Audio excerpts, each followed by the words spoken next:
ನಮಸ್ತೆ ವೀಕ್ಷಕರೇ, ನಾನು ನಿಮ್ಮ ಮೈಸೂರಿನ ಶ್ರೀನಿವಾಸನ್. ವೀಕ್ಷಕರೇ, ಸಾಮಾನ್ಯವಾಗಿ ಇವತ್ತೊಂದು ದಿನ ಭಾಳಷ್ಟು ಜನಗಳು ಕಷ್ಟವನ್ನು ಅನುಭವಿಸ್ತಾ ಇರ್ತಾರೆ. ಈ ಮಾಟ ಮಂತ್ರ ತಂತ್ರ ಪ್ರಭಾವಗಳ ಕೃತ್ರಿಮ ಸಮಸ್ಯೆಗಳು ಅವ್ರನ್ನ ಕಾಡ್ತಾ ಇರುತ್ತೆ. ಬಟ್ ಅವ್ರಿಗೆ ಗೊತ್ತಿರಲ್ಲ ಇದು ನನಗೆ ಮಾಟ ಆಗಿದೆಯಾ, ಮಂತ್ರ ಆಗಿದೆಯಾ, ತಂತ್ರ ಆಗಿದೆಯಾ ಅನ್ನೋದ್ರ ಬಗ್ಗೆ ಅರಿವಿರೋದಿಲ್ಲ. ಸಾಮಾನ್ಯವಾಗಿ ನನಗೆ ತುಂಬ ಜನಗಳು ಫೋನ್ ಮಾಡಿ ಹೇಳ್ತಾರೆ, ಗುರುಗಳೇ ನಮ್ಮದು ಏನು ಕೆಲಸಗಳು ನಡೀತಾ ಇಲ್ಲ, ವ್ಯಾಪಾರ ವ್ಯವಹಾರಗಳಲ್ಲಿ ಚೆನ್ನಾಗಿ ನಡೀತಾ ಇದ್ದಂಥದ್ದು ಇವತ್ತು ಎಲ್ಲ ಬಂದಾಗ್ಬಿಟ್ಟಿದೆ. ಲಕ್ಷಾಂತರ ರೂಪಾಯಿ ವ್ಯವಹಾರ ಮಾಡ್ತಾ ಇದ್ದವನು ಇವತ್ತು ಕೈಯಲ್ಲಿ 10 ರೂಪಾಯಿ ಉಳಿತಾ ಇಲ್ಲ.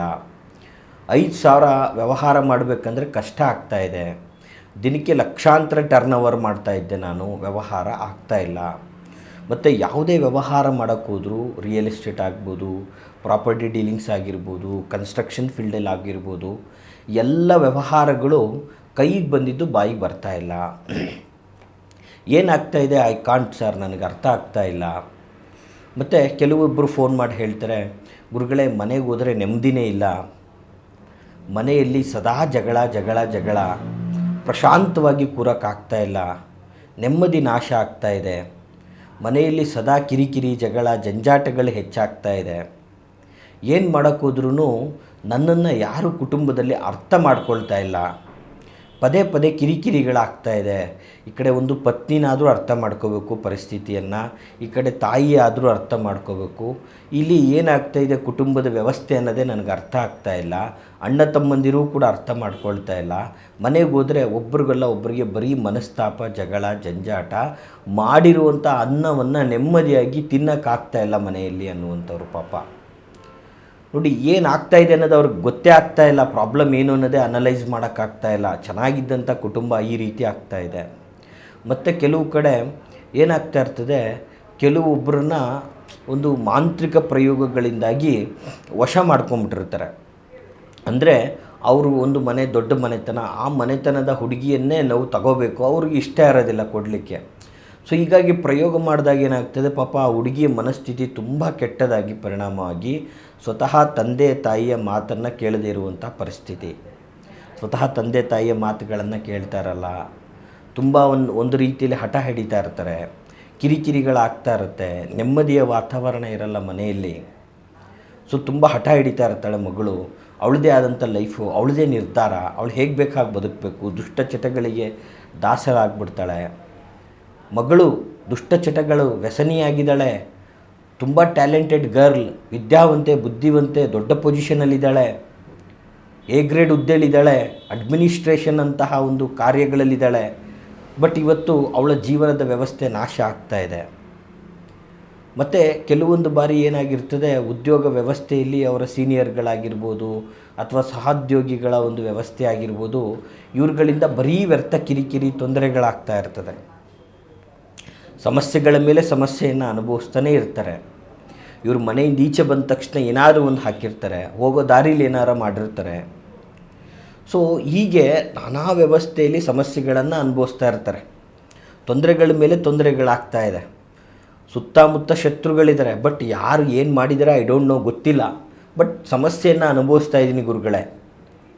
ಸೊ ಈ ಸಮಸ್ಯೆಯಿಂದ ಹೊರಬರೋದು ಹೇಗೆ? ನನಗೆ ಏನು ಕರ್ಮದೋಷನ ಅಥವಾ ನನಗೆ ಮಾಟಮಂತ್ರ ಆಗಿರೋದು ನಿಜಾನ? ಇದನ್ನು ಹೇಗೆ ನಾನು ತಿಳ್ಕೊಳ್ಳೋದು ಅನ್ನುವಂಥದ್ದು ಎಲ್ರಿಗೂ ಒಂದು ಕುತೂಹಲ ಅನ್ನೋದು ಸಹಜವಾಗಿರ್ತದೆ ವೀಕ್ಷಕರೇ. ಸೊ ಇಂತಹ ಒಂದು ಕುತೂಹಲವನ್ನು ಇವತ್ತು ನಾವು ರಿವೀಲ್ ಮಾಡುವಂತಹ ತಂತ್ರ. ಸೊ ಇದ್ರ ಬಗ್ಗೆ ಭಾಳಷ್ಟು ಕಾರ್ಯಕ್ರಮಗಳನ್ನು ನಾನು ಮಾಡಿದ್ದೀನಿ. ಬಟ್ ಇವತ್ತು ನಿಮಗೆ ನಿಜವಾಗಿ ಈ ಮಾಟ ಮಂತ್ರ ಕೃತ್ರಿಮದಂತಹ ಅಭಿಚಾರಿಕೆಗಳಾಗಿದೆಯಾ ಅನ್ನುವಂಥದ್ದು ಪ್ರಶ್ನೆ. ಇದು ಆಗಿದ್ದರೆ ಇದು ಯಾವ ರೀತಿಯಲ್ಲಿ ನಾವು ಕ್ಲಿಯರ್ ಮಾಡ್ಕೋಬೇಕು? ನೋಡಿ, ಸಾಮಾನ್ಯವಾಗಿ ಈ ಒಂದಷ್ಟು ಅನುಭವಗಳು ಜೀವನದಲ್ಲಿ ಆಗ್ತಾ ಇರುವಂತಹ ಕೆಟ್ಟದು, ಅಂದರೆ ಸುಲಭವಾಗಿ ಆಗ್ತಾ ಇಲ್ಲ, ವ್ಯಾಪಾರದಲ್ಲಿ ನಷ್ಟ, ಮನೆಯಲ್ಲಿ ಸಂತೋಷ ಇಲ್ಲ, ಪತಿ ಪತ್ನಿಯರಲ್ಲಿ ಕಿರಿಕಿರಿ ಆಗ್ತಾ ಇದೆ, ಕುಟುಂಬದಲ್ಲಿ ನೆಮ್ಮದಿ ಇಲ್ಲ.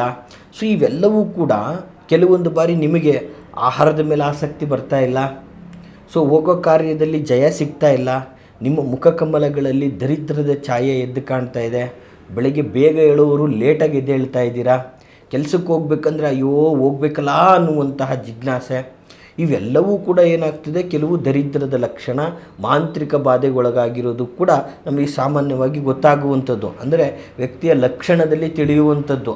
ಆದರೆ ಪರ್ಟಿಕ್ಯುಲರ್ ಆಗಿ ನಮಗೆ ಒಂದು ಪ್ರಯೋಗದಿಂದ ಇದು ಆಗಿದೆಯಾ ಅನ್ನುವಂಥದ್ದರ ಬಗ್ಗೆ ನಾನು ಈ ಒಂದು ಮಾಹಿತಿಯನ್ನು ನಿಮಗೆ ಕೊಡ್ತಾ ಇದ್ದೀನಿ ವೀಕ್ಷಕರೇ. ಸೊ ನೋಡಿ, ಇದು ನಮಗೆ ಆಗಿದೆಯಾ ಅನ್ನುವಂಥದ್ದನ್ನು ಸ್ಪಷ್ಟವಾಗಿ ಹೇಗೆ ತಿಳಿಬೇಕು? ಬಹಳ ಸುಲಭವಾದಂತಹ ತಂತ್ರ ಇದಾಗಿದೆ ವೀಕ್ಷಕರೇ. ಸೂಕ್ಷ್ಮವಾಗಿ ನೋಟ್ ಮಾಡ್ಕೊಳ್ಳಿ. ಬಹಳ ಸುಲಭವಾಗಿರ್ತಕ್ಕಂತಹ ಒಂದು ತಂತ್ರ ಇದಾಗಿರ್ತದೆ. ಏನು ಮಾಡಬೇಕು ಇದನ್ನು ತಿಳ್ಕೋಬೇಕು ಅಂತಂದರೆ, ಮೊದಲು ನೀವು ವಿಶೇಷವಾಗಿ ಯಾವುದಾದ್ರೂ ಒಂದು ಸಪ್ರೇಟಾಗಿ ಪ್ರಶಾಂತವಾಗಿರೋ ಜಾಗಕ್ಕೆ ಬನ್ನಿ. ಈ ತಂತ್ರ ಮಾಡಬೇಕಾದ್ರೆ ನಿಮಗೆ ಯಾವ ಡಿಸ್ಟರ್ಬೆನ್ಸ್ ಇರಬಾರ್ದು. ನೀವು ಪ್ರಶಾಂತವಾಗಿ ಏಕಚಿತ್ತರಾಗಿ, ಇದು ಫ್ರಾಕ್ಷನ್ ಆಫ್ ಸೆಕೆಂಡಲ್ಲಿ ತಿಳಿಯುವಂತಹ ವಿಚಾರ. ಬರೀ ಜಸ್ಟ್ ಒಂದು 10ರಿಂದ 15 ಅಥವಾ ಒಂದು 30 ಸೆಕೆಂಡ್ ಒಳಭಾಗದಲ್ಲಿ ಈ ಒಂದು ತಂತ್ರ ಮಾಡಿದ ತಕ್ಷಣ ನಿಮಗೆ ಗೊತ್ತಾಗುತ್ತೆ ನಿಮ್ಮ ಮೇಲೆ ಪ್ರಯೋಗ ಆಗಿದೆಯಾ ಇಲ್ವಾ ಅನ್ನುವಂಥದ್ದು. ಏನಪ್ಪ ಆ ಒಂದು ತಂತ್ರ ಸ್ವರೂಪ ಅಂತಂದರೆ, ಮೊದಲನೇದಾಗಿ ನೀವು ಒಂದು ಗಾಜಿನ ಲೋಟವನ್ನು ತೆಗೆದುಕೊಳ್ಳಬೇಕು. ನೀರು ಕುಡಿಯುವಂತಹ ಗಾಜಿನ ಲೋಟವನ್ನು ತೆಗೆದುಕೊಂಡು ಅದರ ಅರ್ಧ ಭಾಗದಷ್ಟು ಶುದ್ಧವಾದಂತಹ ನೀರನ್ನು ಹಿಡಿದಿಡ್ಕೋಬೇಕು. ವೀಕ್ಷಕರೇ, ಸರಿಯಾಗಿ ನೋಟ್ ಮಾಡಿಕೊಳ್ಳಿ ದಯಮಾಡಿ. ಗಾಜಿನ ಲೋಟದಲ್ಲಿ ಅರ್ಧದಷ್ಟು ನೀರನ್ನು ತೆಗೆದುಕೊಂಡು ನಂತರ ಅದಕ್ಕೆ ನೀವು ಒಂದು ಲಿಂಬೆ ಹಣ್ಣನ್ನು ತೆಗೆದುಕೊಂಡು ಅದರ ಒಂದು ಅರ್ಧ ಭಾಗವಾಗಿ ಕಟ್ ಮಾಡಿ ಅದರ ಒಂದು ಅರ್ಧ ಹೋಳನ್ನು ಸಂಪೂರ್ಣವಾಗಿ ಆ ನೀರಲ್ಲಿ ಸಂಪೂರ್ಣವಾಗಿ ಅದರ ರಸವನ್ನು ಆ ನೀರಲ್ಲಿ ಹಾಕಬೇಕು. ಸಂಪೂರ್ಣ ಹಿಂಡಬೇಕು. ಅರ್ಧ ಲಿಂಬೆಹಣ್ಣನ್ನು ಸಂಪೂರ್ಣವಾಗಿ ಹಿಂಡಿ ಚೆನ್ನಾಗಿ ಆ ರಸ ತೆಗೆದು ಅದರಲ್ಲಿ ಸಂಪೂರ್ಣವಾಗಿ ನೀರಲ್ಲಿ ಹಾಕಬೇಕು. ಶುದ್ಧವಾದ ನೀರು ಸ್ವಲ್ಪ ಹಿಮ ಕಟ್ಟಿದ ವಾತಾವರಣದ ನೀರಿಗೆ ಬರ್ತದೆ. ಸೊ ಈ ನೀರಲ್ಲಿ ಏನು ಮಾಡಬೇಕು ವೀಕ್ಷಕರೇ, ಇದು ಬಹಳ ಸುಲಭವಾದ ತಂತ್ರ ವೀಕ್ಷಕರೇ. 2 ಬೆಂಕಿ ಕಡ್ಡಿಯಿಂದ ನಿಮಗೆ ಆಗಿರುವಂತಹ ಮಾಟ ಮಂತ್ರ ನಿಜಾನ, ಮಾಂತ್ರಿಕ ಪ್ರಯೋಗ ಆಗಿದೆಯಾ ಇಲ್ವಾ ಅಂತ ತಿಳ್ಕೊಳ್ಳುವಂಥ ತಂತ್ರ. ನೋಡಿ, ಲಿಂಬೆಹಣ್ಣನ್ನು ಹಿಂಡಿದ ನಂತರ 2 ಬೆಂಕಿ ಕಡ್ಡಿಯನ್ನು ತೆಗೆದುಕೊಳ್ಳಿ ವೀಕ್ಷಕರೇ. 2 ಬೆಂಕಿ ಕಡ್ಡಿಯನ್ನು ತೆಗೆದುಕೊಂಡು ಅದನ್ನು ತುಂಬ ವಿಶೇಷವಾಗಿ ನಿಮ್ಮ ಮನದಲ್ಲಿ ನೆನೆಸ್ಕೊಂಡು ಆ ಒಂದು ನೀರಿಗೆ ಆ 2 ಬೆಂಕಿ ಕಡ್ಡಿಯನ್ನು ಸಂಪೂರ್ಣವಾಗಿ ಮುಳುಗಿಸ್ಬಿಡಿ. ಮುಳುಗಿಸಿ 15 ನಿಮಿಷ ಅಥವಾ 30 ಸೆಕೆಂಡನ್ನು ನೀವು ನೋಡಿ. 15 ಸೆಕೆಂಡ್ ಅಥವಾ 30 ಸೆಕೆಂಡಲ್ಲಿ ಆ ಬೆಂಕಿ ಕಡ್ಡಿ ಏನಾದರೂ ನೀರಲ್ಲಿ ಜೋಡಣೆ ಆಗಿಬಿಟ್ರೆ, ಅಂದರೆ ಒಂದಕ್ಕೊಂದು ಅಂಟ್ಕೊಂಡ್ಬಿಟ್ರೆ, ಖಂಡಿತವಾಗಿಯೂ ಕೂಡ ನಿಮ್ಮ ಮೇಲೆ ಪ್ರಯೋಗ ಆಗಿದೆ ಅಂತ ಅರ್ಥ. ಅಥವಾ ಅದರ್ವೈಸ್ ಆ ಬೆಂಕಿ ಕಡ್ಡಿಗಳು ಅಲ್ಲೊಂದು ಇಲ್ಲೊಂದು ಅಂಟ್ಕೊಳ್ಳದೇನೆ ದೂರನೇ ಅದು ಸಂಪೂರ್ಣವಾಗಿ ಮುಳುಗಿದೆ ಅಂತಂದರೆ ನಿಮ್ಮ ಮೇಲೆ ಮಾಂತ್ರಿಕ ಪ್ರಯೋಗ ಆಗಿಲ್ಲ ಅಂತ ಅರ್ಥ. ನೋಡಿ ವೀಕ್ಷಕರೇ, ಸುಲಭವಾದಂತಹ ತಂತ್ರ ಇದಾಗಿರ್ತದೆ.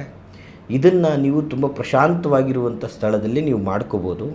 ಈ ಪ್ರಯೋಗದಲ್ಲಿ ನಿಮಗೆ ತಿಳಿಯುತ್ತೆ ನಿಮ್ಮ ಮೇಲೆ ಮಾಂತ್ರಿಕ ಪ್ರಯೋಗ ಆಗಿದೆಯಾ ಇಲ್ವಾ ಅಂತ. 2 ಬೆಂಕಿ ಕಡ್ಡಿಗಳು ನಿಮ್ಮ ಮೇಲೆ ಆಗಿರುವಂತಹ ಪ್ರಯೋಗವನ್ನು ನಿರ್ಧರಿಸುತ್ತೆ ಅಂತಕ್ಕಂಥದ್ದು ಎಂತಹ ಒಂದು ಮಹತ್ವದ ವಿಚಾರವಾಗಿರ್ತದೆ ವೀಕ್ಷಕರೇ. ಈ ಒಂದು ವಿಧಾನವನ್ನು, ಈ ಒಂದು ಪ್ರಯೋಗವನ್ನು ನೀವು ಬೇಕಾದರೂ ಸಹ ಒಂದು ಪ್ರಶಾಂತವಾದಂತಹ ಸ್ಥಳದಲ್ಲಿ ಕುಂತು ಮಾಡಿ ನೋಡಿ. ಸೊ ನಿಮ್ಮ ಮೇಲೆ ತಂತ್ರ ಆಗಿದೆಯಾ ಇಲ್ವಾ ಅನ್ನುವಂಥದ್ದು ನಿಮಗೆ ಗೊತ್ತಾಗ್ತದೆ. ಈ ಮಾಹಿತಿ ತಮಗೆ ಇಷ್ಟವಾಗಿದ್ದರೆ ಲೈಕ್ ಮಾಡಿ. ಹಾಗೆ ಯಾರಿಗೆಲ್ಲ ನಿಮಗೇನೋ ಆಗಿದೆ ಅನ್ನುವಂಥ ಗೊಂದಲ, ಆತಂಕ, ಸಂಕಷ್ಟದಲ್ಲಿರ್ತಾರೋ ಅಂಥವ್ರಿಗೆ ಶೇರ್ ಮಾಡಿ. ಈ ಪ್ರಯೋಗವನ್ನು ಮಾಡಿ ಅವ್ರಿಗೇನಾಗಿದೆ ಅನ್ನುವಂಥದ್ದನ್ನು ಅವ್ರು ತಿಳ್ಕೊಳ್ಳಿ. ಹಾಗೆ ನಿಮಗೆ ಯಾವುದೇ ಸಂಕಷ್ಟಗಳಿದ್ದರೂ, ಯಾವುದೇ ಬಗೆಹರಿಲಾರದಂತಹ ಒಂದು ಸಂಕಷ್ಟದಲ್ಲಿ ನೀವು ನರಳ್ತಾ ಇದ್ದರೆ, ಯಾರಿಗೂ ಹೇಳ್ಕೊಳ್ಳೋಕ್ಕಾಗದೆ ಗೊಂದಲದಲ್ಲಿ ಇದ್ದರೆ, ನಾವಿರುವಂತಹ ವಿಳಾಸ ಮೈಸೂರಿನ ವಿಜಯನಗರ 2ನೇ ಹಂತ KD ಸರ್ಕಲಲ್ಲಿ ನಮ್ಮ ಕಚೇರಿ ಇರ್ತಕ್ಕಂಥದ್ದು. ತಾವು ನೇರವಾಗಿಯೂ ಸಹ ಬಂದು ನಮ್ಮನ್ನು ಭೇಟಿಯಾಗ್ಬೋದು ಅಂತ ಹೇಳ್ತಾ, ವಿಡಿಯೋದಲ್ಲಿ ಕಾಣ್ತಾ ಇರತಕ್ಕಂತಹ ಸಂಖ್ಯೆಗೆ ಕರೆ ಮಾಡಿ ನಾವು ಇರುವಿಕೆಯನ್ನು ಖಚಿತಪಡಿಸ್ಕೊಂಡು ಮುಕ್ತ ಸಮಯವನ್ನು ನಿಗದಿ ಮಾಡಿಕೊಂಡು ಬಂದು ಭೇಟಿಯಾಗಿ ಅಂತ ಹೇಳ್ತಾ, ಎಲ್ರಿಗೂ ಶುಭವಾಗಲಿ. ನಮಸ್ಕಾರ.